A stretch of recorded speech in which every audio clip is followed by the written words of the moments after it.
신하들이 두 명의 왕에게 절을 했습니다. 한 명은 왕좌에 앉아 있었고 한 명은 그 뒤에 서 있었죠. 누구에게 먼저 고개를 숙여야 할까요? 명나라 사신이 전하라고 부르면 두 사람 모두 고개를 돌렸습니다. 1398년 왕자의 난이 끝난 직후 조선은 이상한 나라가 되었습니다. 왕은 명령하지만 아무도 듣지 않았고 동생은 말하지 않았지만 모두가 따랐죠. 이방관은 왕관을 썼지만 이방원은 칼과 군대를 쥐고 있었습니다. 왕조 역사상 가장 기묘한 2년이 시작된 겁니다. 왕이 있는데 왕이 없는 나라, 이게 정종시대였습니다. 그럼 지금부터 왕이었지만 왕이 아니었던 남자 정종의 불안한 2년을 들여다보겠습니다.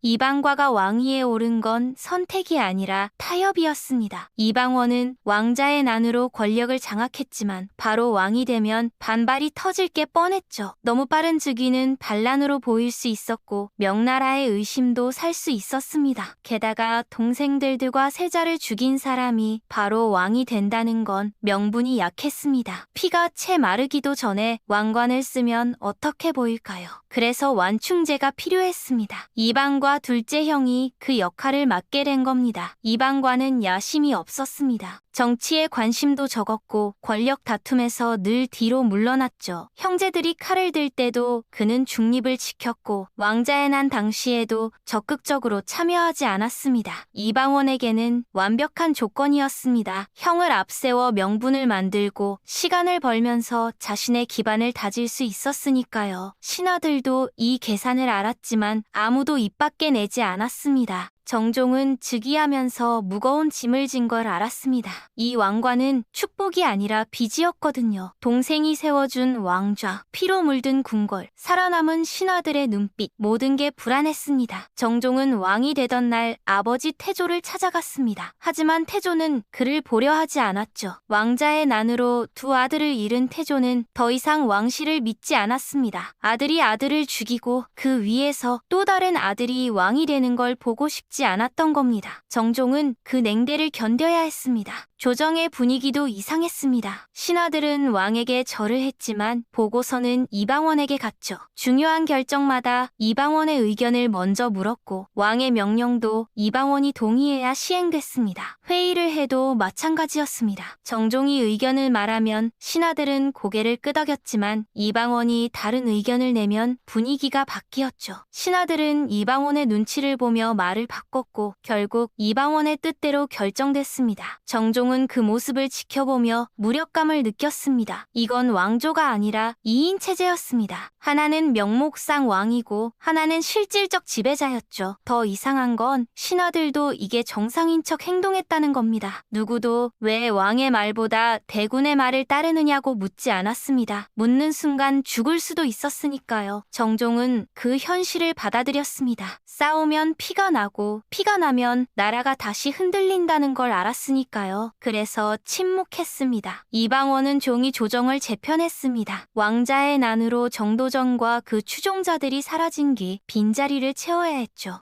하지만 이방원은 정도전처럼 신권 중심의 나라를 원하지 않았습니다. 그는 강한 왕권을 꿈꿨고 그 왕은 자신이어야 한다고 믿었습니다. 새로운 신하들이 등용됐습니다. 하륜, 조영무, 이숙번 같은 이방원의 측근들이 핵심 자리를 차지했죠. 이들은 왕자의 난에 함께한 사람들이었고 이방원에게 충성을 맹세한 인물들이었습니다. 조정은 사실상 이방원의 사람들로 채워졌고 정종은 그 한가운데서 상징으로만 존재했습니다. 문제는 명나라였습니다. 명나라는 조선의 혼란을 예리하게 지켜보고 있었습니다. 왕자의 난으로 왕이 바뀌고 세자가 죽고 권력이 재편되는 과정을 명나라는 불안하게 봤죠. 명나라 입장에서 조선은 믿을 수 없는 나라였습니다. 왕조를 세운 지 얼마 안 돼서 내부에서 피를 흘리고 있었으니까요. 명나라는 조선이 약해 보일 때마다 압박을 강화했습니다. 공물을 더 많이 요구했고 조선의 내정에도 간섭하려 들었죠. 명나라 사신이 조선 조선에 왔을 때 정종은 최대한 안정된 모습을 보이려 했습니다. 하지만 사신들은 속을 들여다봤죠. 왕이 둘이냐는 비아냥도 들렸고 이 나라가 얼마나 갈까라는 의심도 있었습니다. 심지어 어떤 사신은 이방원을 직접 만나 대군께서 진짜 주인 아니냐고 물었다는 기록도 있습니다. 이방원은 외교적 위기를 잘 알았습니다. 그래서 명나라에 계속 사신을 보내며 조선은 안정되었다고 보고했죠. 조공도 성실히 바쳤고 명나라가 요구하는 건 거의 다 들어줬습니다. 하지만 명나라는 쉽게 믿지 않았습니다. 조공을 더 많이 요구했고 사소한 예법 하나에도 트집을 잡았습니다. 조선은 굽신거리며 시간을 벌었죠. 태조 이성계는 여전히 살아있었지만 더 이상 정치에 관여하지 않았습니다. 왕자에 난 이후 그는 깊은 상처를 입었고 두 아들의 죽음을 평생 용서하지 못했습니다. 태조는 함흥으로 내려가 치과했습니다. 궁궐에서 멀리 떨어진 곳에서 혼자 시간을 보냈죠. 그곳에서 태조는 지난 일들을 되새겼습니다. 자신이 왕이 되기 위해 치렀던 대가, 고려를 무너뜨리고 조선을 세운 과정, 그리고 아들들이 서로 죽이는 걸 지켜본 고통까지요. 태조는 왕조를 세웠지만 그 왕조가 자신의 가족을 파괴하는 걸 막지 못했습니다. 조정에서는 태조를 모셔오려고 여러 번 사신을 보냈지만 태조는 만나주지 않았습니다. 어떤 사신은 문전박대를 당했고 어떤 사신은 태조의 화를 듣고 돌아와야 했죠. 함흥차사라는 말이 여기서 생겼습니다. 함흥에 간 사신이 돌아오지 못한다는 뜻이었죠. 사실 태조가 사신을 죽인 건 아니었지만 만나주지 않으니 사신들은 손빈 채 돌아올 수밖에 없었습니다. 태조가 함흥에 있는 동안 정종과 이방원은 난처한 상황에 빠졌습니다. 명나라에서 선왕은 어디 있느냐고 물으면 대답하기 어려웠거든요. 태조가 아직 살아있는데 왕이 바뀌었다는 건 명나라 입장에서 의심스러운 일이었습니다. 결국 태조를 설득하기 위해 여러 사람이 함흥으로 갔지만 대부분 실패했습니다. 태조는 마음의 문을 닫아버렸습니다. 정종의 치세 동안 가장 큰 문제는 권력의 이중 구조였습니다. 왕은 정종인데 실권은 이방원에게 있었죠. 이 구조는 불안정할 수밖에 없었습니다. 신하들은 누구의 말을 들어야 할지 혼란스러워했고 백성들도 진짜 왕이 누군지 의아해했습니다. 명나라도 이 이중 구조를 눈치챘고 그걸 이용해 조선을 압박했죠. 이방원은 이 상황을 오래 끌 수 없다는 걸 알았습니다.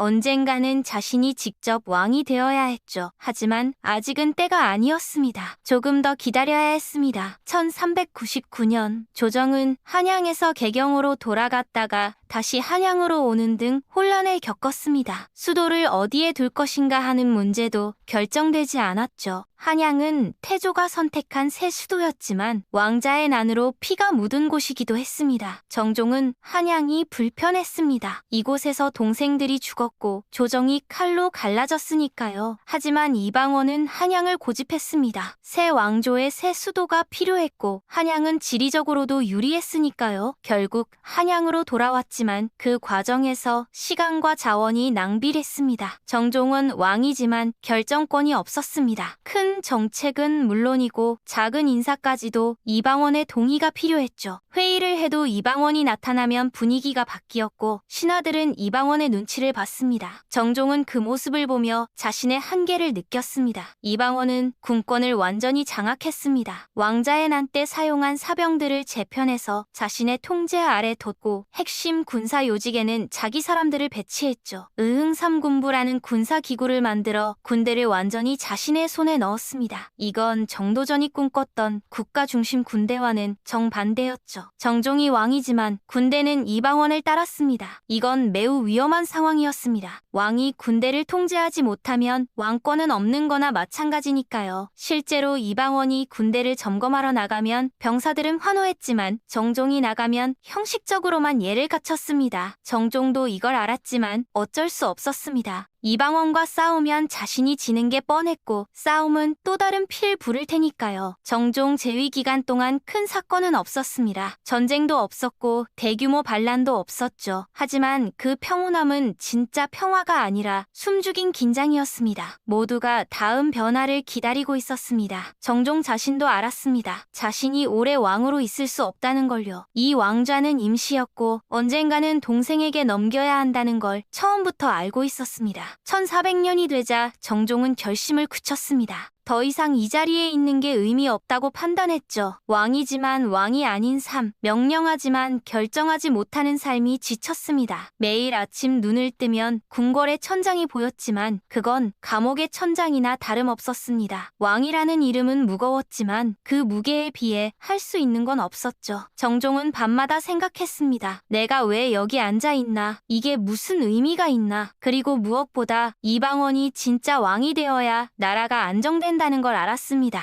이중 권력 구조는 계속될 수 없었고 명나라도 이 상황을 의심하고 있었습니다. 차라리 깔끔하게 정리하는 게 나라를 위해서도 자신을 위해서도 나았죠. 정종은 이방원을 불렀습니다. 동생아, 이제 네가 해라. 나는 이 자리가 무겁다. 이방원은 형원은 형식적으로 사양했지만 그의 눈은 이미 왕자를 향하고 있었습니다. 정종은 그 눈빛을 받고 더 이상 망설이지 않았습니다. 어차피 결정된 일이었고 빨리 끝내는 게 서로에게 좋았습니다.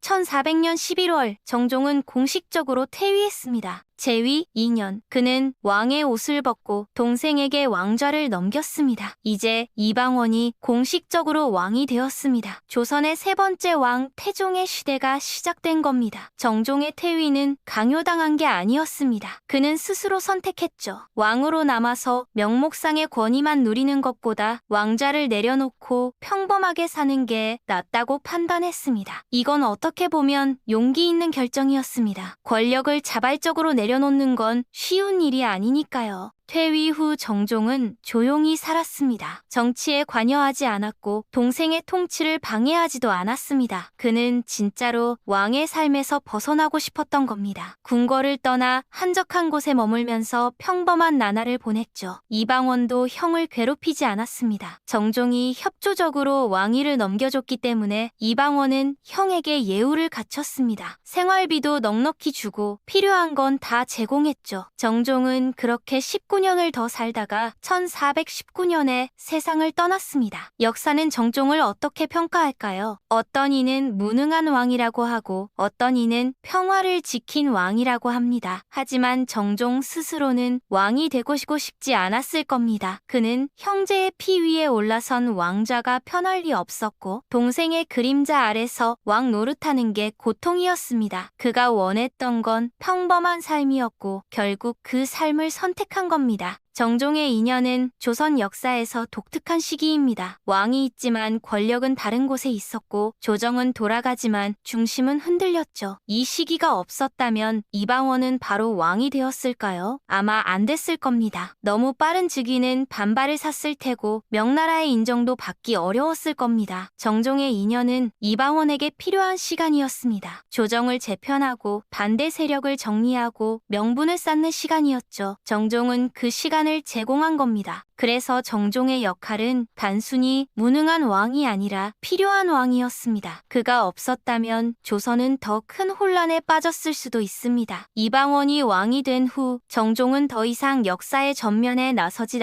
않았습니다. 그는 조용히 여생을 보냈고 1419년에 세상을 떠났습니다. 그의 무덤은 화려하지 않았고 그의 기록도 많지 않습니다. 하지만 그가 없었다면 조선의 왕권 승계는 더 복잡했을 겁니다.